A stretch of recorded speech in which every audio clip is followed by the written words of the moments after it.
Welcome all. We have already started our third lesson. So we'll just proceed further. The next part of this lesson is classification of plants.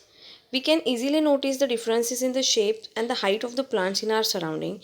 It is easy to clarify or classify them on the basis of the observations. You can see that some of the plants are very much short in height, some are tall, some are broad, and some are like little above the ground area.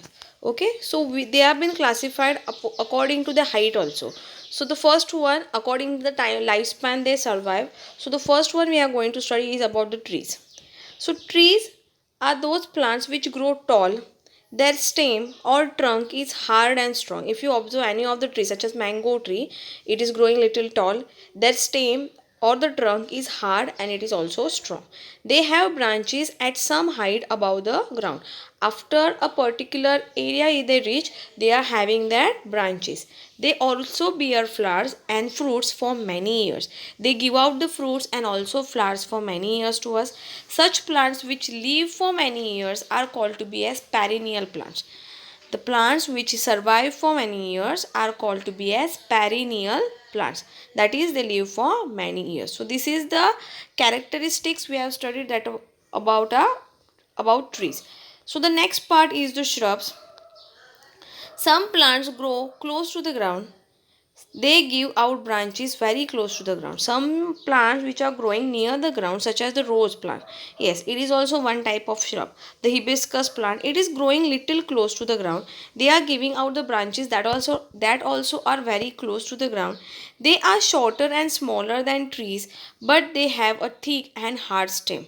They are shorter and little small as compared to the trees, and their stem is thick as you can see in the trees.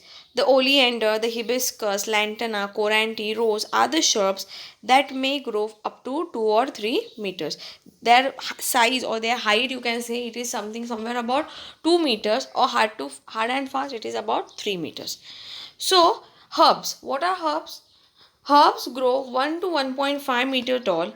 The stem of the herbs are green and quite flexible as compared to those of the trees and bushes. If you have observed the herbs, such as if you have seen aloe vera, tulsi, this all the height is somewhere about 1 to 1.5 meter. Their stems are little flexible if you compare with trees or with the shrubs.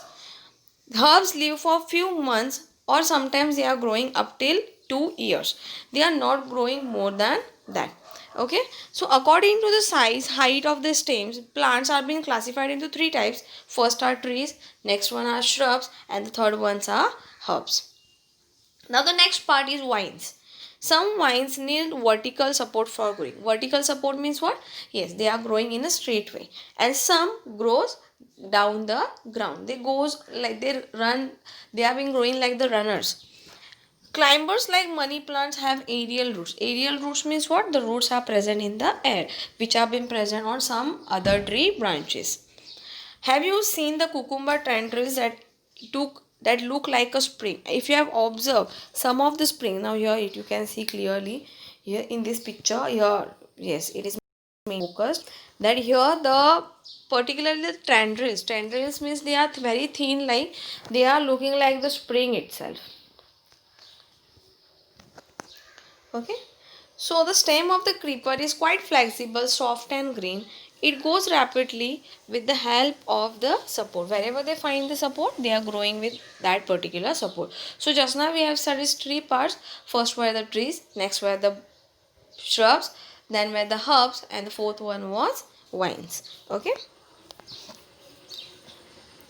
The life cycle of the plants like jowar, sunflower are completed in 1 year. Some of the plants they survive for hard and fast 1 to 2 years. Not 2 years also, 1 year. So the life cycle of the plants which is of 1 year, that plants are said to be as annual plants. Annual program, we are using this word annual for one particular year. So the lifespan of the plants which is of 1 year are said to be as annual plants. The life cycle of the plants like carrot and beetroot is for 2 years. of carrot and beetroot, they are surviving for 2 years, so they are called as biennial plants, and the one which survive for many years is said to be as perennial plants. So according to the period of their life cycle, plants are being classified into annuals, biennials and perennials. So the next part of the plant we are going to study are the flowering plant and non-flowering plant. It is very simple. Flowering plants means the plants which gives out flower, or the plants which bear flowers are said to be as flowering plant, and the plants which do not gives out flower are said to be as non-flowering plant. Non-flowering plant may have no organs like roots, stems and leaves. Okay, they have given you something important, that the world's largest flower is found in Indonesia. The diameter of this flower of the plant Rafflesia arnoldi is about 1 meter. The diameter is so big, so that much big the flower will be. The world's smallest flower is one of the plant called Wolffia or duckweed.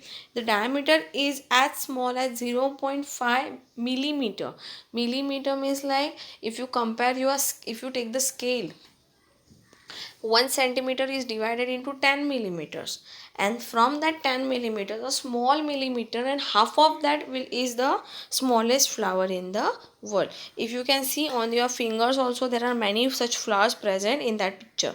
Okay, so the next part we are going to study is, we see different plants growing in different places around us. Plants can be classified according to the habitat. Habitat means the place where they stay or the place where they grow. Land, water, marshy areas, deserts, or even big trees are the various habitat of plants. Some plants are found on land, some plants are found underwater, some on the marshy areas, some are floating on it. So depending upon the habitat, they are being classified. Now we will start with the diversity and classification in animals. You are almost knowing that how plants are being classified. In same way, if you term, animals are also being classified. Different animals have developed different shapes to survive in the environment. There is the great variety in the body structure of animals too. So some are having thick skin which can protect them from cold. Some color is different, so they can protect themselves from the animals which are going to hunt them. Okay, the amoeba that cannot be seen by our naked eyes, the huge elephant, the small snail, the fish that swim in the water, the kite that fly in the sky, butterflies that flit around the flower, the house lizard that crawls on the wall, are all animals. Each has different characteristics. Each of them has a particular or a certain characteristics. Animals have body parts like head, a neck, a torso, a tail. Torso means the part of the body whereas the internal organs have been situated, the tail and the limbs for their movement. Limbs means the front leg and the back legs. They have various organ system which performs the various functions inside the body. In this respect too, there is lot of diversity in animals also.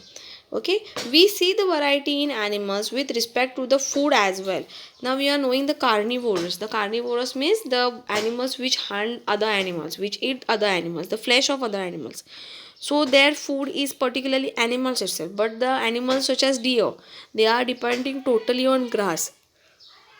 So, since animals depend on others for their food, they are found in places where food is available. Different animals have different methods in obtaining and eating food. This leads to the differences in their body structure also. Now this chart is been omitted by the government part, so we are not going to study it. We'll just focus on the next part. If you have seen this amoeba, the paramecium, these microorganisms and all, they have been not seen by our naked eyes. We cannot see them by our open eyes. So one thing you should remember, that they are using microscope to say this. So you will continuously see that amoeba is always moving. Not only amoeba but all the living organisms move. So the paramecium is also a unicellular organism like amoeba.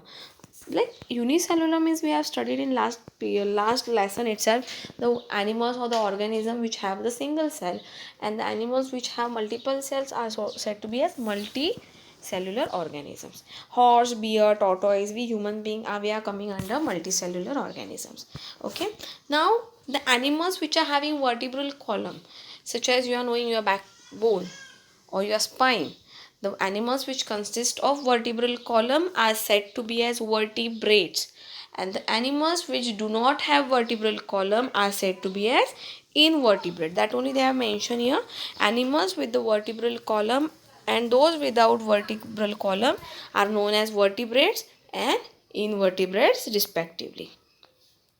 Now there are few animals that they have given here: snakes, bird, fish and kangaroos, and also humans are vertebrate. But like snail, cockroaches, earthworm, they do not have vertebral column, therefore they are invertebrate. Now we have seen we give birth to the younger one same like ourselves. Human beings are not supposed to lay the eggs, but who is doing the work of, who is laying the eggs? Yes, we are knowing the hen is giving out the eggs. So we have learned that producing another living thing like oneself is called as reproduction. We have studied these characteristics in the last lesson. The hen lay the egg and hatches them. After few days the young chicks hatch out of that eggs. The cow give birth to the calf. Before that, the calf grow within the cow's body. According to the mode of reproduction, animals are also classified into two types, namely oviparous animals and viviparous.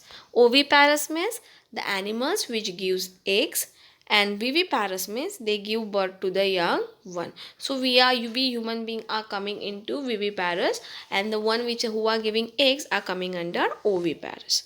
Okay, now basic of their particularly habitat means where they stay, animals are also classified as terrestrial, aquatic and amphibian. Terrestrial means what? Yes, the animals which are living on land. What I mean by aquatic? The animals which stay in the water. And which are amphibian? Yes, the one who survive both on land and water are said to be as amphibious. Now you can be asking, you might be thinking that what about the animals which fly? Yes, the animals which fly, they are said to be as the aerial animals. Okay, or they are also said to be as arboreals. So in this lesson we have seen the lot of diversity which are seen in both the plants and animals. Every plant and animal is unique. We should always do the effort to conserve this biodiversity. Okay, I hope you have understood this lesson. Just read out, learn all the question answers of the first two lessons. The new question answers I will give you soon. Thank you.